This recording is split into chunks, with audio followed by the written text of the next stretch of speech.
بہت غصے والے تھے. تو ایک دن میرے والد صاحب کو وہ بازار میں ملے تو کہا کہ اسماعیل.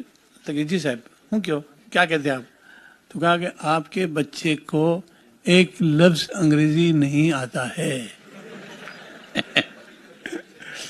تو ہمارے والد نے کہا ایک لفظ نہیں آتا. ایک لفظ آتا نہیں ہے تو ہم مارو برابر. ایسا نہیں کہ سکھا ہوگا, مارو.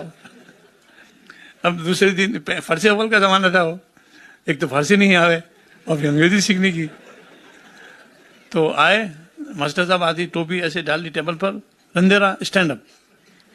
What is this? مجھے وہ جاتا ہی نہیں. اب انہوں نے مجھے مارنا چالو کیا, یہاں لے گئے, واٹ از دس, وہاں مارتے مارتے رہے. اور کہہ رہے تیرے باپ نے کہا کہ اس کی پٹائی کرنا. میں نے کہا کہ اللہ اکبر, ارے پٹائی کرنا, لیکن پہلے یہ تو کہا کہ نہیں کہ سکھانا پھر مارنا.